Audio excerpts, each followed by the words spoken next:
Hello friends, welcome back to my channel. मैं ऑन पैसे की प्राउड फाउंडर सोमलता वर्मा पुनः आपका इस नई वीडियो में स्वागत करती हूँ।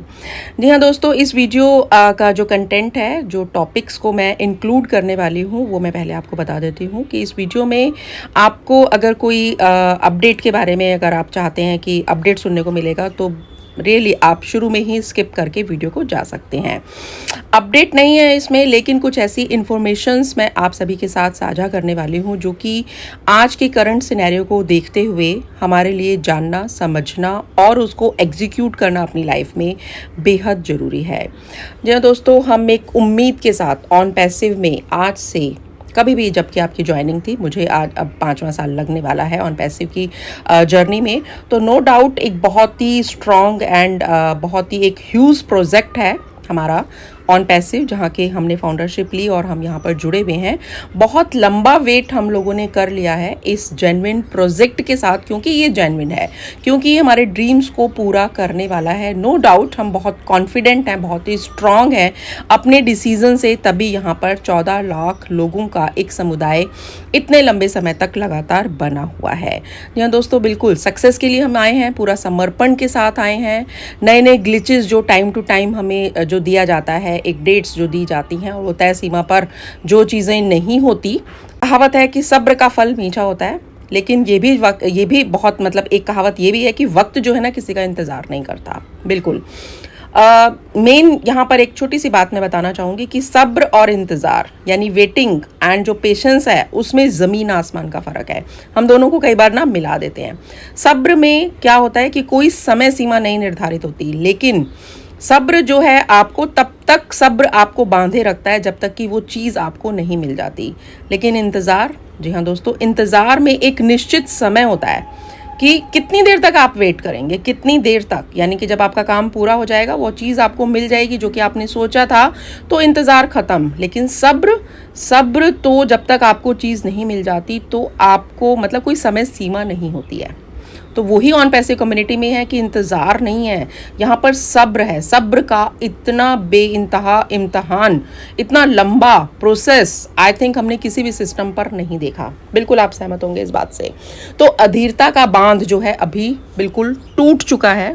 सो जो डेट्स एंड रीजंस एंड जो भी पेंडिंग विड्रॉल्स के लिए या टाइमिंग के लिए जो भी हमारे सामने बातें रखी जाती हैं कि भाई अभी जो है सिस्टम अभी जो है फिर से स्टार्ट होगा, क्योंकि मैं भी एक फाउंडिंग मेंबर हूँ। मेरी भी बहुत आशाएं, उम्मीदें यहाँ पर जुड़ी हुई हैं, मेरे परिवार की, मेरे समाज की, पूरे सभी की जुड़ी हुई हैं। तो अधिक देरी का मतलब ये नहीं कि सिस्टम गलत हो गया या हम एक गलत संस्था के साथ जुड़े हुए हैं, बिल्कुल नहीं। हम ये भी नहीं कह रहे हैं कि ऑन पैसिव जो है स्कैम होगा, लेकिन बार बार जो अधीरता है हमारी, वो अधीरता का बांध क्यों टूट रहा है अभी।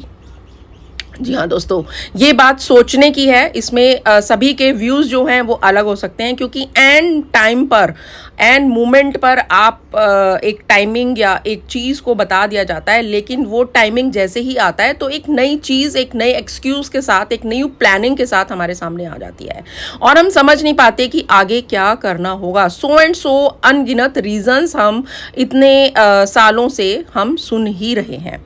जी हाँ दोस्तों, ऑन पैसिव जैसे कि हम इस संस्था के साथ जुड़े, तो एक स्ट्रॉन्ग प्रोजेक्ट के साथ जुड़े, तो हमें लगा कि कुछ जो जैसे कि लास्ट सितंबर की अगर बात करें तो लीडर्स एंड मैनेजमेंट स्टाफ ने बोला कि कुछ हफ्तों में ही ऑटोमेशन से हमको जो कमीशंस हैं, ट्रैफिक है, बोनसेस हैं, ये सारे के सारे हमको मिल जाएंगे। और 1 साल अभी जा चुका है, 1 साल से ज़्यादा लंबा समय हो गया सब्सक्रिप्शन पैकेज, लेकिन आज तक अभी तक कुछ क्यों नहीं हुआ?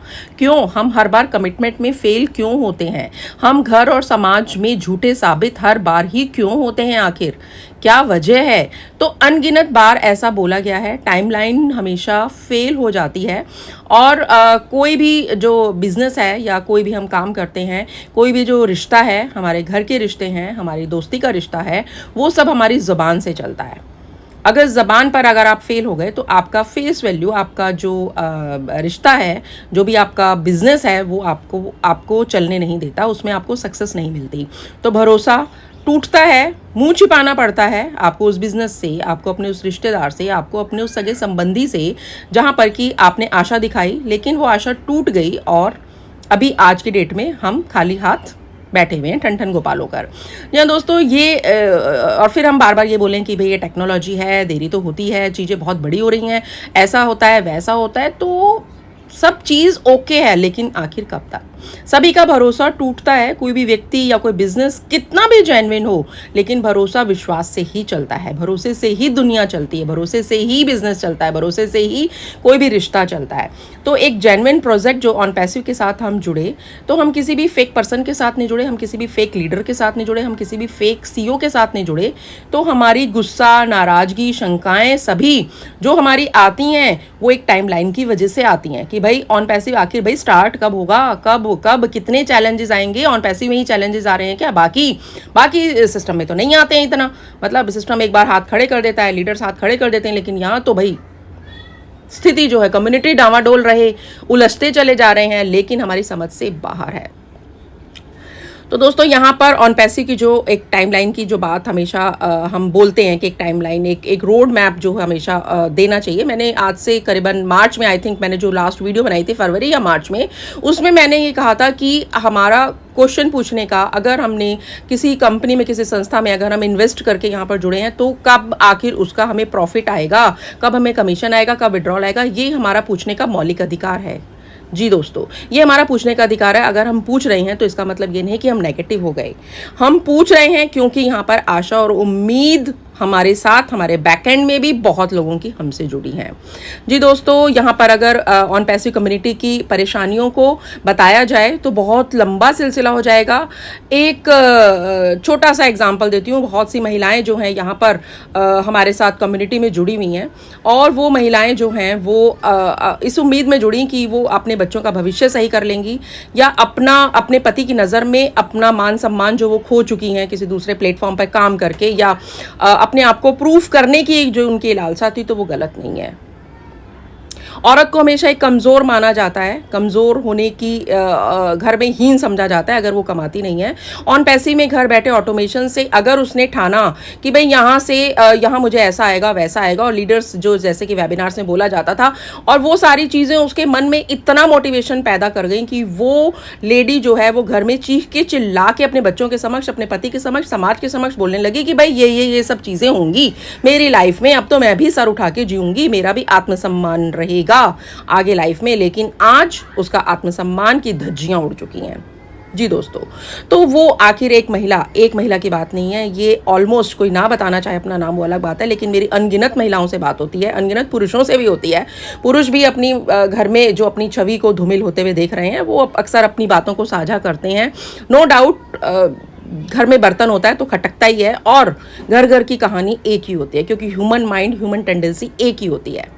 जी दोस्तों, जहां भरोसा टूटता है, ह्यूमन माइंड एक ही तरीके से उसको ट्रीट करता है, और आगे विश्वास जो होता है ना, वो नाउम्मीदी और जो निराशा होती है वो बढ़ती चली जाती है समय के साथ। तो वजह ये सारी चीज़ें नहीं है, सब्र खत्म हो रहा है। आगे क्या भविष्य है ये तो केवल मिस्टर ऐश ही जानते हैं। तो मैं तो यही रिक्वेस्ट करूँगी इस वीडियो के माध्यम से कि मिस्टर ऐश, अगर आप हमारे इंडियन कम्युनिटी, खासकर इंडियन कम्युनिटी की जो इतनी आशाएं उम्मीदें यहाँ पर आपसे जुड़ी हैं, तो आपको एक कम से कम एटलीस्ट अभी इस मुकाम पर आकर के आपको एक रोड मैप दे देना चाहिए कि आखिर कब तक, यानी कि अगर साल भी 2 साल लगेंगे तो लेट इट क्लियर कि भाई अभी 2 साल तक आप भूल जाइए, दूसरा काम कीजिए। क्योंकि पहले लीडर्स का ये था कि दूसरा काम नहीं करना, या ये होगा वो होगा, लेकिन अभी सब खुल के दूसरा काम कर रहे हैं। आखिर कब तक अपनी लाइफ को सर्वाइव हम ऑन पैसिव के भरोसे से ही कर सकते हैं, क्योंकि विड्रॉल्स का अभी भी कोई हमें कुछ दिखाई नहीं दे रहा कि कब तक आएगा। तो दूसरा प्रोजेक्ट्स हम कर रहे हैं। यहाँ पर मैं एक छोटी सी बात को दोबारा बोलना चाहती हूँ कि जो सक्सेस है उसकी पहली शर्त होती है लगन। हमने लगन, नो डाउट, हमने ऑन पैसिव में लगन, इतनी लगन दिखाई है कि 24/7 हमने काम किया है, रात दिन मैंने भी काम किया है। वेबिनार्स होते थे, इंटरनेशनल वेबिनार्स होते थे, तो अभी लास्ट ईयर से तो खैर मैं नहीं जग रही हूँ, लेकिन पहले जब राउंड टेबल डिस्कशन होता था, राउंड टेबल डिस्कशन जो पुराने लोग हैं उनको पता है, राउंड टेबल डिस्कशन जब होता था तो रात में स्टार्ट होता था, और मॉर्निंग में सबसे पहले मेरा ही वीडियो आता था, उसको हिंदी ट्रांसलेशन करके मैं उसको बनाती थी।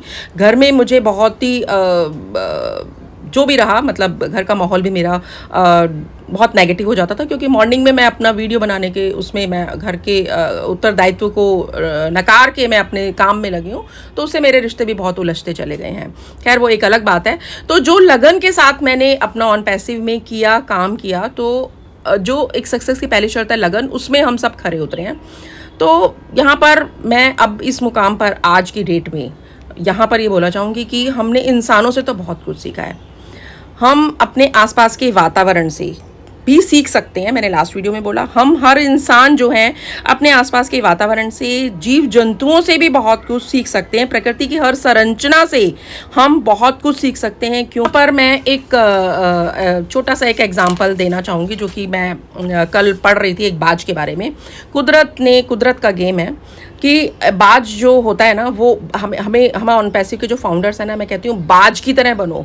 मुर्गों का साथ हमें छोड़ना पड़ेगा। जी हाँ दोस्तों, मुर्गे अगर आपने पाले हुए ना अपने आसपास अपने वातावरण में, तो उन मुर्गों का साथ छोड़ दीजिए। अगर बाज बनना है तो अकेले चलिए। मुर्गे पालने वाला था व्यक्ति, उस मुर्गे पालने वाले व्यक्ति को एक बार बाज का एक अंडा मिल गया। उसने उसको अपने मुर्गी के जहाँ दड़बा होता है वहाँ पर उसने रख दिया।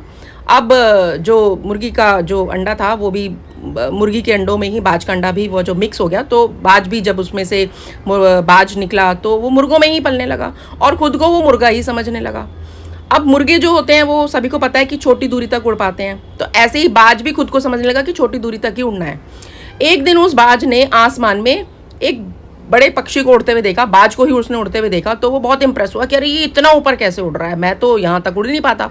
उसने अपने आपस में जो मुर्गे उसके भाई बहन थे उसने पूछा कि भाई ये कौन है? तो उन्होंने जवाब दिया कि ये बाज है, राजा है। हम ज़मीन में रहते हैं, वो राजा है, बाज है, वो आसमान में ही रहता है और हम मुर्गे हैं। तो ये बात सुन के जो वो बाज छोटा सा पक्षी था, मुर्गों में ही रह रहा था, तो वो बाज मुर्गा बन के ही पूरी लाइफ वहाँ रहा, अपने आप को अपना वो ही समझता रहा कि मैं भी मुर्गा ही हूँ, समझता रहा। तो क्या आपने क्या मतलब, हम बेहद ऑर्डिनरी जीवन हम जीते हैं और जीते जीते मर जाते हैं, क्योंकि हम अपनी योग्यता को पहचान ही नहीं पाते। हमें पता ही नहीं कि हमारी संगत क्या है, हमें अपनी योग्यता का पता ही नहीं होता कि हम क्या हैं, हम उस योग्यता को यूज़ ही नहीं करते।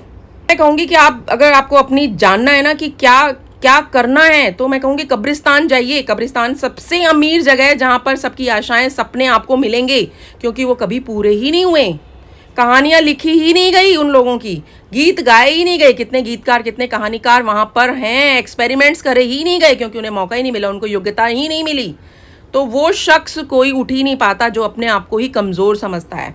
फाइनली अगर हम जैसे बाज है, बाज की तरह हम आसमान को छू सकते हैं, तो मुर्गे क्यों बने? विजेता बन के रहिए। 10,000 फुट की दूरी पर अगर कोई पक्षी मिलेगा ही नहीं आपको आसमान पे, क्योंकि दूसरा पक्षी बाज ही होगा, दूसरा पक्षी वहां पर उसका जो जोड़ीदार होगा। बाज कभी भी छोटे पक्षी के साथ नहीं उड़ता, उसे नीचे आना होगा कबूतर के लिए, चिड़िया के लिए, उसने अपने शिकार के लिए, लेकिन बाकी पक्षी ऊपर नहीं आ सकते हैं, उसका एक छत्र राज है। तो अपने कंफर्ट जोन से हमें निकलना होगा। जो भी आप काम कर रहे हैं उस कंफर्ट जोन से आप निकलिए। तक बाज मादा अपने छोटे से बेबी को सिखाती है ना कि भाई तेरे को निकलना है, उड़ना है, तो अपने नरम तिनकों को ना वो हटा देती है ताकि उसके नुकीले कांटे ना उसे चुभें। उसको नुकीले कांटे चुभने से बचने के लिए उसको अपने पंख फड़फड़ाने पड़ेंगे, उसको उड़ना सीखना पड़ेगा, उसको जूझना पड़ेगा, उसको अपने डिस्कम्फर्ट जोन में जाना पड़ेगा अगर उड़ना है, बचना है। तो उड़ने के लिए ट्राई करना है। वो चोंच से खुद ही गिरा देती है बाज मादा अपने बच्चे को अगर वो उड़ना नहीं सीखता।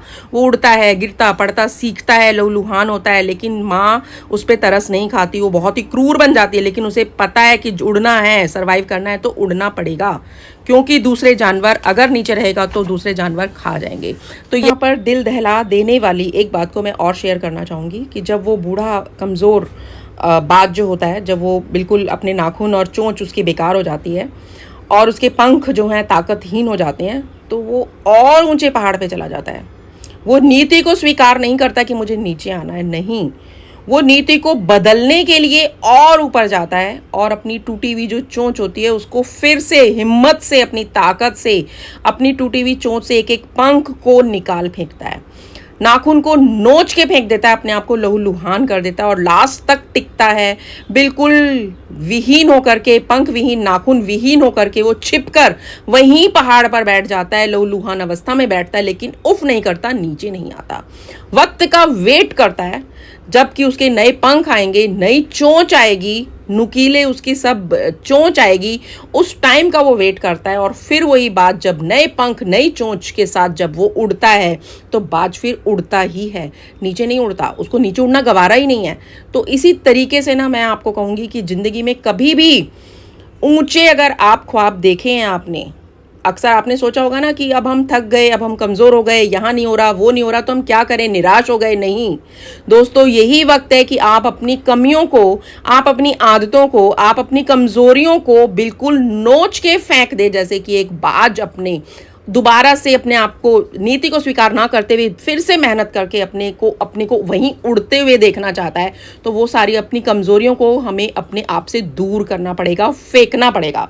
हमें नॉलेज लेनी पड़ेगी और हमें अपने आप को फिर से पैना करना पड़ेगा। उस तकलीफदेह प्रोसेस में हमें खुद को निकालना पड़ेगा, तभी हम एक नए मजबूत हस्ती के साथ दोबारा से इस समाज का सामना, इस जो भी हमारी जो छवि धूमिल हुई है उसका हम सामना कर सकते हैं।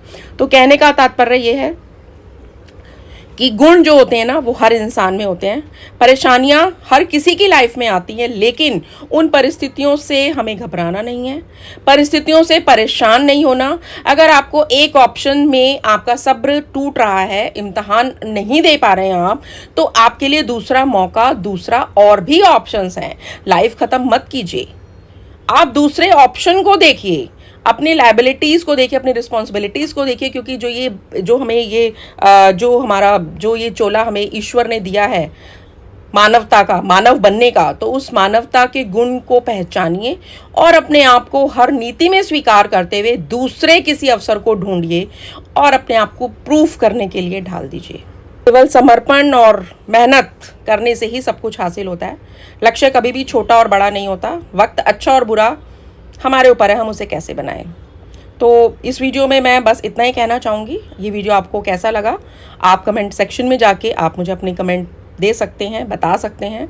और जो भी मेरे इस चैनल पर न्यू व्यूअर्स आए हैं, फर्स्ट टाइम मुझे सुन रहे हैं, तो सब्सक्रिप्शन आप मेरे चैनल को कर दीजिए, सब्सक्राइब कर दीजिए और बेल आइकॉन को भी हिट कर दीजिएगा ताकि न्यू वीडियो का नोटिफिकेशंस भी आपको तुरंत मिल जाए। सो थैंक यू सो मच। मिलती हूँ अनदर न्यू वीडियो में किसी न्यू अच्छे कंटेंट के साथ, जिससे कि आपको कुछ सीखने और समझने को मिले। So thank you so much and we are so in it to win it. Have a nice day please. Thank you so much.